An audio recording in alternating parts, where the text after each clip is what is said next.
कि पाकिस्तान ने अपनी तरफ से मल्टीपल फायरिंग्स की थी और उस दौरान हमारे द्वारा जो तैनात किया हुआ सिस्टम था, मिसाइल डिफेंस सिस्टम, उसने अपनी तरफ से इनको टारगेट करना, देखो यहां पर शायद आपको बहुत तेज गति से आती हुई मिसाइल दिखाई दे रही है, उसको टारगेट करते हुए दिखाई दिया गया। मिसाइलें आई और उनको इस तरह से चूना बना करके बोले हम लोगों ने डाल दिया। ये हालत इनकी खराब कर दी, ऐसा लग रहा था कि इन मिसाइलों को पूरी तरह से मलबे के माध्यम से ही फेंका गया है। इस तरह से हवा में आ रही इन मिसाइलों को हमारे आकाश सिस्टम ने हवा में ही उड़ाया था। अब आपको देख करके एक बार के लिए ये लगेगा कि यार ये सिस्टम है क्या जो डिफेंस दे पाता है, इस सिस्टम में ऐसा होता क्या है।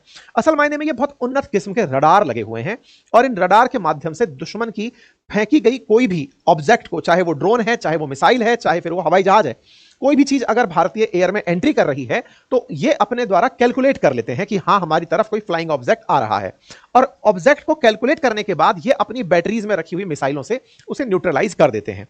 हमने ये जो आकाश मिसाइल डिफेंस सिस्टम बनाया है, इसके पीछे का एक इतिहास भी है, मैं आपको बता देता हूं। एपीजे अब्दुल कलाम साहब के टाइम पर भारत ने integrated ballistic missile development programme विकसित किया था। उसके अंदर 5 महत्वपूर्ण मिसाइलों के विकास की तैयारी की गई थी, शुरुआत की गई थी।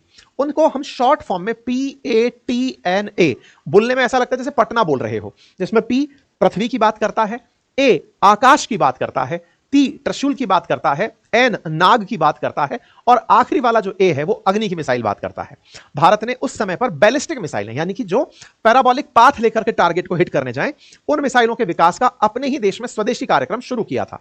इन मिसाइलों में जो सबसे ज्यादा मिसाइलें आजकल चर्चा में सुनते हैं वो आप अग्नि है, जिसका अग्नि 5 तक हम बना चुके हैं, अग्नि 6 की चर्चाएं हैं। इंटर कॉन्टिनेंटल मिसाइलें, यानी कि 5-5 हजार किलोमीटर तक मार करने वाली मिसाइलें भारत बना चुका है। उस प्रोग्राम के तहत उस अग्नि का मॉडल हम इतना अपडेट कर चुके हैं। ऐसे ही नाग मिसाइल हुई, जिसको अर्थ से सरफेस से स्काई में मार करने के लिए हमने विकसित कर लिया। उन्हीं में से आकाश मिसाइल सिस्टम थी। अब हुआ यह कि मिसाइलों का जनरली जो पाथ होता है, जिस पाथ के थ्रू मिसाइलें अटैक करती हैं टारगेट पर, वो कुछ इस तरह से है कि भाई मान लीजिए कि यहां लॉन्च पैड है जहां से मिसाइल चलाई है और ये ठिकाना है, टारगेट है जहां पर मार करनी है। मिसाइल चलाई तो वो जाकर के ऊपर से और टारगेट पर नीचे आकर के हिट करेगी। तो हुआ यह कि ये तो पूरा की पूरा बैलिस्टिक पाथ हुआ कि किस तरह से इसे जाकर के मार करनी है। लेकिन भारतीय सेना ने और डीआरडीओ ने इस मिशन में बनी हुई आकाश मिसाइल का पाथ आधा कर दिया। आधा करने से मतलब है कि इसे सेमी बैलिस्टिक कर दिया। सेमी बैलिस्टिक कर दिया से मतलब है कि जहां से आप इसे लॉन्च करेंगे, ये लॉन्च करके केवल मध्य तक जाएगी। तो मध्य तक क्यों जाएगी? क्योंकि अगर कोई थ्रेट आ रही है आसमान से, तो उस आती हुई थ्रेट को हवा में ही न्यूट्रलाइज कर देना है।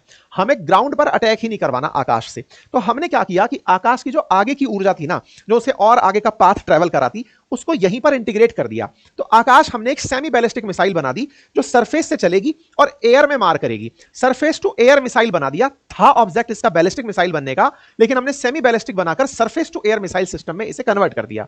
इसका surface to air missile system में कन्वर्ट होना, वहीं से भारत का रक्षा तंत्र विकसित होने की चर्चाएं आ गई। अब केवल इतना ही तो करना था भाई। एक सामान्य परिचर्चा अगर इस बात पर हो कि बैलिस्टिक मिसाइल डिफेंस सिस्टम काम कैसे करते हैं, तो बोले आंसर यह है, मतलब कि साहब अगर दुश्मन को आपको मिसाइल मारनी है तो दुश्मन के लिए आपको अपनी मिसाइल कमांड को यह कमांड देना होगा, कमांड से यह आदेश देना होगा कि भाई जाइए और उस टारगेट को हिट करिए। टारगेट आपका ग्राउंड पर है या आसमान में है।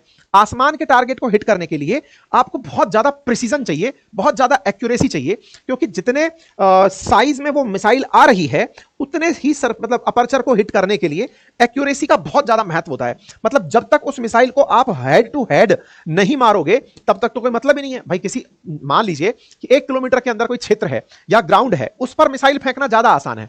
लेकिन कोई मान लीजिए कि मेरी बराबर साइज, ये भी फिर भी ज्यादा, मेरे सिर के बराबर ही कोई ऑब्जेक्ट चला आ रहा है, अब उस ऑब्जेक्ट को ही हिट करना है, तो ये तो बिल्कुल अर्जुन की तरह निशानेबाज होना चाहिए कि हवा में उसी को मारेगा, एकदम तीर की तरह से उड़ा डालेगा। और इसीलिए हमने अपना आकाश तीर सिस्टम विकसित किया। और वो जो तीर है ना, वो आकाश में ही जाकर के उसी मिसाइल को मारता है जो आ रही होती है, उस एग्जैक्ट उस हेड को मारता है। आपने देखा भी होगा कि हमने हवा में कैसे ड्रोन्स को न्यूट्रलाइज कर दिया था। आपने ऑब्जर्व किया होगा कि ना केवल ड्रोन, हमने मिसाइलें भी थी, उनको भी हवा में ही न्यूट्रलाइज किया था, उनको उठा उठा करके। लेकिन अब सबसे बड़ा सवाल यह है, इसका मतलब हमारे पास इतना संवेदनशील सिस्टम होना चाहिए, क्योंकि मिसाइलें जब आती हैं तो बहुत तेज गति से आती हैं। तेज गति से आती हैं तो हमारा अपना ग्राउंड सिस्टम इतना सपोर्टिव होना चाहिए कि उनके आते हुए इंपैक्ट को पहले तो वो एनालाइज करे कि कौन से ऑब्जेक्ट हैं जो आ रहे हैं। और उसी समय पर अपने जो मिसाइल सिस्टम है उनको कमांड दे कि टारगेट इस बार जमीन पर नहीं हवा में है, उसे हिट करो और बिल्कुल प्रिसीजन और एक्यूरेसी से हिट करो। भारत ने इस सिस्टम को खुद स्वदेशी स्टाइल में बना लिया है। मेरे प्यारे साथियों, आज इस न्यूज के आने का जो बहुत बड़ा उद्देश्य है वो केवल ये नहीं कि हम आपको बता रहे हैं या भारतीय सेना आपको यह बता रही है कि देखो हमने ऐसे स्वर्ण मंदिर बचाया था, नहीं, बताया यह भी जा रहा है कि अपने स्वदेशी उपकरणों से बचाया था और स्वदेशी उपकरणों ने इतना प्रिसीजन से काम किया कि दुश्मन का हमने इस इरादे को सक्सेसफुल नहीं होने दिया। दुनिया वालों, अगर चाहो तो आकाश डिफेंस सिस्टम परचेज कर लो जो 95% इंडिजीनियस है, भारत के द्वारा खुद से बनाया गया सिस्टम है। ऐसे में भारत की वाहवाही बाजार में होगी कि भारत वालों ने तगड़ा प्रोडक्ट बना दिया, सिस्टम बनाया। आकाश मिसाइल डिफेंस सिस्टम जो है ये 25 किलोमीटर की दूरी तक लक्ष्य को पहचान कर नष्ट कर सकता है। अब आपके दिमाग में फिर प्रश्न बनेगा कि अगर ये 25 किलोमीटर तक मार सकता है तो हम S-400 क्यों लेकर के आए?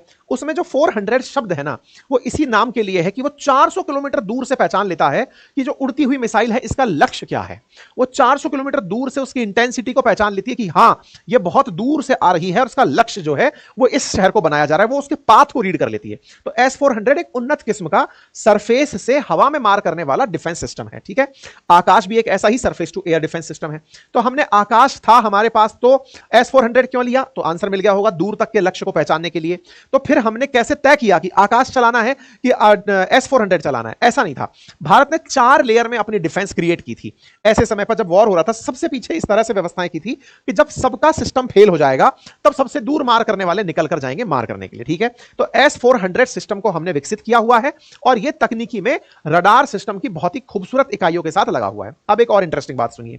अभी कुछ दिन पहले हमने आपसे जब जिक्र किया था तो आकाश तीर नाम का एक डिफेंस सिस्टम का जिक्र किया था और मैंने आपको स्टॉक मार्केट के केस में बताया था। जब हमने बातें बाजार की पर जो सेशन किया था, आपको मालूम होगा कि स्टॉक का एक हमारा चैनल है जिस पर हम बाजार संबंधी बातें करते हैं, बातें बाजार की नाम से। उस पर हमने बताया था कि जैसे ही सीज फायर हुआ उसके 2 दिन बाद ही डिफेंस के स्टॉक में जबरदस्त तेजी देखी गई थी और डिफेंस के स्टॉक में, बेल के स्टॉक में बहुत जबरदस्त तेजी थी। आंसर जब ढूंढा गया तो खोजा गया कि अरे बेल जो है वो आकाश तीर बनाता है। आकाश तीर का बनना बेल के लिए अपने आप में एक बड़ा प्रोजेक्ट हो गया कि यार इन्होंने तो गजब चीज बना दी। इस चक्कर में स्टॉक उसके हाई हो गए कि आने वाले समय में आकाश तीर की दुनिया भर से डिमांड आएगी। तो फिर सोचा गया कि आकाश तीर ऐसा क्या है, क्या ये भी कोई मिसाइल सिस्टम है क्या? नहीं साहब, ये जो आकाश तीर आपको ये ट्रक सा खड़ा दिखाई दे रहा है, असल मायने में ये एक जबरदस्त लेवल का, मैं सुपर कंप्यूटर नाम तो नहीं लूंगा लेकिन सुपर कंप्यूटर की तरह ही कोई डिवाइस है। ये ऐसी डिवाइस है जिसको गोले नहीं फेंकने हैं, इसका गोले फेंकने का काम ही नहीं है। ये अर्जुन की आंख है, अर्जुन का दिमाग है। अर्जुन बोले तो महाभारत का अर्जुन, मतलब अर्जुन की सबसे बड़ी ताकत यही तो थी कि वो बहुत दिमाग से सोच पाता था, फोकस कर पाता था कि कहां मारना है। ये असल मायने में वो चीज है। मतलब अगर आप कंप्यूटर यूज करते हैं तो ये कंप्यूटर में जैसे अपन प्रोसेसर डालते हैं ना, कंप्यूटर के अंदर अपन लोग सीपीयू रखते हैं ना, ये कुछ वैसी यूनिट है मिसाइलों के लिए। मतलब ये एक ऐसा कमांड सेंटर है जिसको बनाने में 15 साल लगे हैं। भारत ने इसको इतना उन्नत किस्म का बनाया है कि इसके साथ ले जाकर खड़ा कर दो कोई भी मिसाइल सिस्टम। मतलब मिसाइलें आपकी खड़ी हैं बढ़िया से बढ़िया। मतलब अब तो मैं ये कहूंगा कि इसके बगल में आप अग्नि खड़ी कर दो या पृथ्वी खड़ी कर दो, नाग खड़ा कर दो, त्रिशूल खड़ा कर दो, जो भी खड़ा कर दो, बस उसको इतना ऑटोमेशन दे दो कि इसकी तरफ से मैसेज आएगा तो हमको काम करना है। ये बिल्कुल वैसे ही है। आपने सीपीयू ले रखा है या आपने प्रोसेसर ये ले लिया, उसके बाद में चाहे डेस्कटॉप आप एचपी का ले लो, डेल का ले लो, एप्पल का ले लो, जिसका भी लेना है, एक बढ़िया प्रोसेसर होना चाहिए। तो ये एक प्रोसेसर की तरह काम कर रहा है। क्या करता है ये क्या करता है कि जो मैंने आपको थोड़ी देर पहले बताया कि दुश्मन ने अगर आप पर कोई चीज फेंकी तो फेंकते ही ये उसे एनालाइज कर रहा है। ये उसे एनालाइज कर रहा है कि हमारे ऊपर ड्रोन आ रही है, मिसाइल आ रही है, उसकी इंटेंसिटी क्या है, उसका लक्ष्य क्या है। ये दिमाग है सारे सिस्टम का। और ये अपने साथ कई सारे ऐसे मशीनों को, चाहे भारत के रडार सिस्टम हो, चाहे कम्युनिकेशन सिस्टम हो, सेंसर्स हो, उन सबको अपने पास इनपुट के रूप में यूज करता है। रडार का डेटा भी ले रहा है तो सैटेलाइट का डेटा भी ले रहा है, कम्युनिकेशन यानी कहीं से कंट्रोल से बताया गया कि ऐसा हो गया है उसका डेटा भी ले रहा है, सेंसर्स कि हां भाई इस तरह का सायरन बज रहा है उसका डेटा भी ले रहा है। तमाम डेटा एक साथ लेता है और उस डेटा को लेकर फिर प्रोसेस करता है। अब आप सोचो जितना तेजी से मिसाइल आ रही है, 30 किलोमीटर दूर से मिसाइल आ रही है, मिसाइल की बहुत तेज आवाज की गति के आसपास की मिसाइलें चलाई जाती हैं, 332 मीटर पर सेकंड के हिसाब से चलने वाली मिसाइलें चलाई जाती हैं। उनको ये रीड कर ले रहा है कि अच्छा ये फ्रैक्शन ऑफ सेकंड के अंदर आ रही मिसाइल है। अब उसको जब ये रीड करता है उस पर रिप्लाई करता है अपने मिसाइल सिस्टम से। अब इसके बगल में आप आकाश को खड़ा कर दिए तो ये दिमाग दे देगा इसको, तो आकाश फायर हो जाएगा। इसके बगल में आप जो गोला खड़ा कर देंगे ये उसको समझा देगा कि जाओ बेटा इसको मार करके आनी है। ठीक है, तो ये दिमाग है। तो कुल मिलाकर के भारत ने अपने द्वारा 15 साल में विकसित किए इस आकाश तीर का भी दुनिया को डेमो दे दिया। कुछ दिनों बाद हो सकता है कि लोग ऑपरेशन सिंदूर को भारत का डेमो माने, कि भारत को अपने डिफेंस के स्टॉक बिकवाने थे, दो डिफेंस के जो एक्सपोर्ट था वो बढ़ाना था, क्योंकि 2029 तक हमारा टारगेट है कि हम 50,000 करोड़ से ऊपर का एक्सपोर्ट करेंगे इंडियन मेड डिफेंस आइटम्स का। तो भारत ने जानबूझकर अपने प्रोडक्ट्स का डेमो दिया कि देखो हमारे सारे प्रोडक्ट कितने बढ़िया हैं, और उनको दिखा दिखाकर दुनिया को अब ये बेचने जाएंगे, और ये होगा। ऐसे में साथियों भारत ने जो काम किया वो अपने आप में बहुत ही जबरदस्त रहा। इसको विकसित करने में डीआरडीओ, इसरो, बेल, इन सब का संयुक्त प्रयास रहा, और आकाश तीर ने बढ़िया काम किया। आकाश तीर का एक वीडियो दिखाता हूं मैं आपको कि कैसे ये इंटीग्रेटेड मैनर में काम करता है। तो अनसीन फोर्स है भारत के पीछे की। तो देखो ये मिसाइलें लगी हुई हैं, इन मिसाइलों को आकाश तीर को अपने द्वारा आदेश देना है। आकाश तीर के अंदर का जो प्रोसेसर है वही ये सारे मिसाइलें लॉन्च करवा रहा है। इसका उद्देश्य केवल इतना है, कितनी भी मिसाइलें लगवा दो साइड में, सबको आदेश दे देगा। मतलब ये फील्ड में खड़ा हुआ, कमांड सेंटर में खड़ा हुआ एक ऐसा दिमाग है जो कि तत्काल प्रभाव से लोगों को आदेश दे सकता है कि ये सब आकाश तीर खड़ा है। आकाश तीर ने एनालाइज किया, सबको बोल दिया आसपास खड़े हुए मिसाइल सेंटर को कि मारो सबको। तो आकाश तीर की मदद के लिए भी ये सिस्टम देख रहे हैं आप, इसकी मदद के लिए हम कंट्रोल यूनिट बनाते हैं, और उस कंट्रोल यूनिट में हम 4-5 का क्रू स्टाफ भी बिठाते हैं। ऐसा ना हो कि मशीनें खुद से ही कुछ गलती कर दें, तो ऐसे में हम कंट्रोल के लिए क्रू स्टाफ भी बिठाते हैं ताकि मैनुअल इंटरफेरेंस बना रहे। लेकिन आकाश तीर ने बढ़िया से भारत का नाम रोशन किया, और भारत ने 4 लेवल की जो सिक्योरिटी बनाई थी उसमें आकर के ये खड़ा हुआ था।